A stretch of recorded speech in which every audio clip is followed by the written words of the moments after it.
Hey, good morning. I decided to do this training as a gift to the class that I'm currently working with in my Fueled Metabolic Reset program. Typically, when we get a couple of weeks into the class, there are people who question my methodology and my mindset about fats. And the reason for that is because I do recommend saturated fats. And there's a reason for that. So I wanted to show you how we got into this conundrum and really kind of reveal the big fat secret that's like an elephant in the room in nutrition today. There's been decades of deception when it comes to what's healthy and what isn't. And if you think about it, the last 30 or 40 years or so, possibly even the last 50 years, have been dotted with deception. I'm going to show you today how that actually happened. When our ancestors roamed the earth, our diet was largely saturated fat. There were no industrial seed oils. There were no trans fats, which today are really mostly a thing of the past.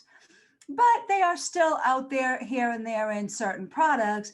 But it's not the trans fats that are causing such havoc on our health. And it's not the saturated fat. That is a big fat deception. So let me help you understand how that got started. So in 1972, Pure White and Deadly comes out talking about how bad sugar is, when for the 20 years before that, we had been told that 6 to 11 servings of grains, that included breads and cereals and processed food. And so when Pure White and Deadly came out, it was trying to help us understand that we were making a mistake. Now, Big Food in an uproar claimed there's no theoretical basis for the fact that certain carbohydrates can damage your health. And I'm going to introduce you to a guy who was chosen by the government out of two men. And he tried to discredit the author of Pure White and Deadly. And he ended up becoming a government trusted authority and has literally single-handedly ruined the health of our country. Ansel Keys' word becomes policy after 7 country studies that he did showed that it is in fact saturated fat that's bad. Now, here's the interesting thing about the studies. At the same time, there was another gentleman, and he was trying to work on some studies for the government showing that it was not saturated fat that should be vilified, but rather grains and processed refined flours. And now those things are even more rampant with the whole gluten-free movement. Gluten-free means you're not eating grains. It doesn't mean you're just eating a rice grain that was ground up or another flour that was ground up. So we're getting ourselves into a bigger hole here. We're digging ourselves deeper and deeper with all of this deception going on. And I'm going to bust some myths for you and allow you to make a decision on your own. I am going to do this video in 2 parts. So this is part 1 of Decades of Deception, the Big Fat Secret.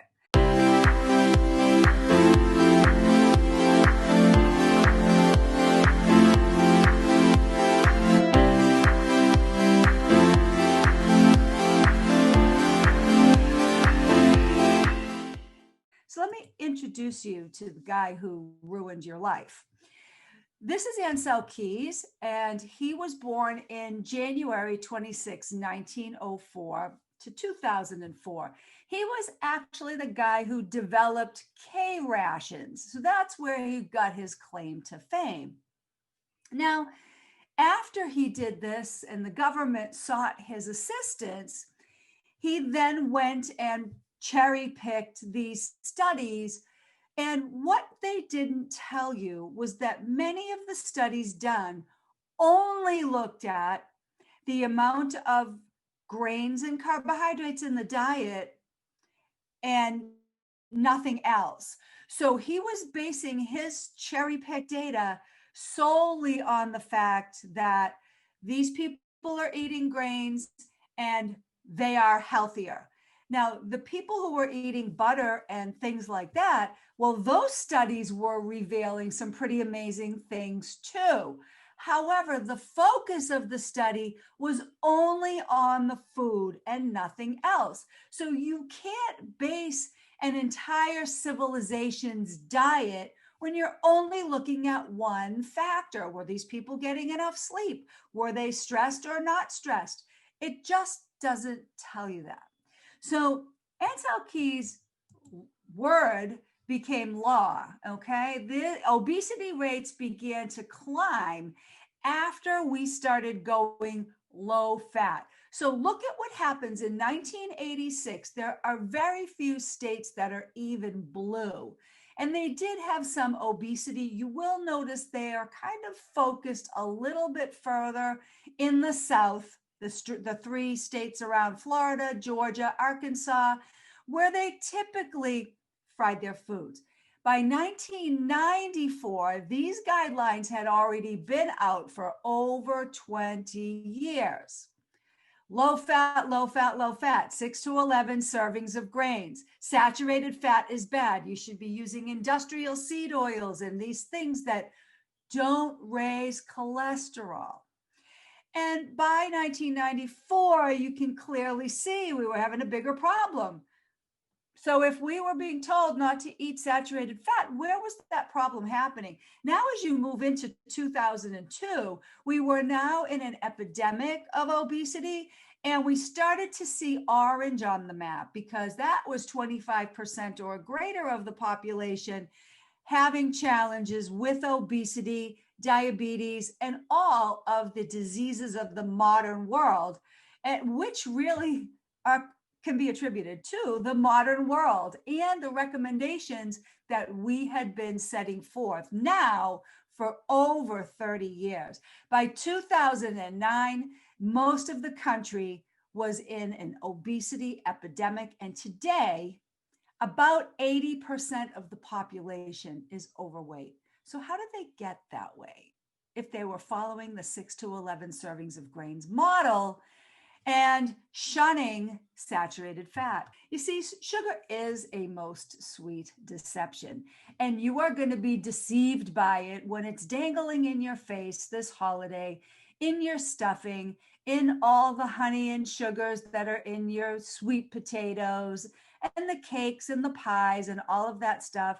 You're being deceived, but your cells are not. They definitely know the difference. And then to add insult to injury, you're going to have another holiday 30 days later where all of the same things are going to be presented to you. And here's something that might make you stop and think what you choose to do this holiday season. You have to ask yourself, is my health worth a piece of pie, a piece of cake? This really hits home for me because somebody very close to me who was trying to follow a healthy diet didn't see the problem with popsicles at night and these sweetened beverages that had lower calories and lower sugar, but were sweetened with other things, and just didn't see these things creeping into their diet, only to find out they had fatty liver. And you see, fructose is the main culprit. You want to know a place where you find fructose? In your fruit. Fruit smoothies, high in fructose. Yes, it's fruit, but it's fruit without the benefit of the digestive enzymes enough to chew it. It's fruits that are usually used in the morning or during the day, spiking blood sugar, raising insulin. We're not looking at the metabolic effects of this fruit smoothie, caramel latte, or whatever. But fructose acts like alcohol in the liver and produces what they call non-alcoholic fatty liver disease. So this is a hallmark of insulin resistance as well.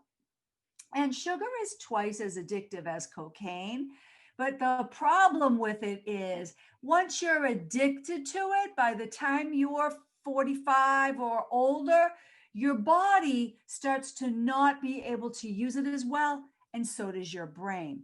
And then we start to see challenges of the brain like Alzheimer's and dementia. And sugar is a direct contributor to premature aging and wrinkles. If you think of the word AGE, that stands for advanced glycation end products. It just means that sugar is a bad fuel and it leaves a residue. And we're going to talk about why saturated fats are a great fuel and leave no residue, but let's finish with sugar first. Glycation is when your proteins get sugar coated. And that's not a good thing. It shortens your lifespan and it actually can contribute to graying hair. And I'm 60 years old. I have very few gray hairs on my head because I watch my glycation and I make sure that I'm not contributing to that by what I put in my mouth. Metabolic diseases like diabetes and PCOS are directly influenced by rises in insulin. Every time your insulin rises, you are creating advanced glycation end products. Every single time. Does that mean you shouldn't eat any carbohydrates? Of course not. But the ones you should be eating are the ones this time of year in your root vegetables that have slower transit time, lots of fiber, and lots of water. Alzheimer's, dementia, and seizures are actually triggered by carbohydrates. I'm not going to just say sugar because I want to make this clear. All the pretty gluten-free flours and all of these things that people are making, all of that stuff is included in what I'm trying to give you a warning about today. So a lot of people will say, well, isn't sugar our primary fuel source? Actually, it's not primary. It's necessary, but it's not primary. Your brain only needs a very small amount of sugar to function, and it will easily get that from a healthy diet of fruits, non-starchy vegetables, and some starchy vegetables. You see, metabolic flexibility is what it takes to survive as a species. Your body knew that glucose, not fructose, was necessary in very small quantities. So the fruits and berries and nuts and seeds we picked, if we soaked a grain, that provided everything that we needed. Protein is not actually a fuel source. It's a repair and replacement molecule. It wasn't intended to fuel you. It was intended to rebuild your tissues. So what does that leave? Well, it leaves fats. Fats were intended to be our primary fuel source and not necessarily always from outside of us because, hey, we stored fat at certain times of year. And our bodies had the metabolic flexibility to tap into that fuel source, body fat, when these sources of glucose were low. And a lot of people will vilify the ketogenic diet. And I'm going to tell you honestly, as a ketogenic diet coach, if people want to undertake a true ketogenic diet, it doesn't look like the dirty keto or lazy keto you see on a lot of the Facebook pages today. Not that I'm saying a piece of luncheon meat or a piece of cheese isn't a horrible thing. We have to look at the diet overall and stop being afraid of saturated fats. And that's where I'm going to get into talking a little bit about those a little bit more. Now, in the absence of glucose, the brain can use ketones and even for a short period of time, lactate. So lactate might be a fuel you never heard of, but if you're an exerciser and you sprint, when your muscles begin to burn like crazy and you've got to stop, that's lactate. Now, your body can use that fuel, but how long can you go enduring the pain of lactic acid before you have to stop, right? So ketones are a clean burning fuel. And yes, if you want to lose that extra 10 pounds, you need to be in ketosis. It's not something we should be afraid of to talk about. It is a primary fuel source. You were born in ketosis. When you were a baby in your mother's womb, ketones were your primary fuel source because glucose is a lousy fuel. You needed to repair and replace tissues. You had to increase signaling across your cell membranes. Glucose doesn't do that. So only less than 30 grams is needed for brain function. You can clearly get that from a healthy diet.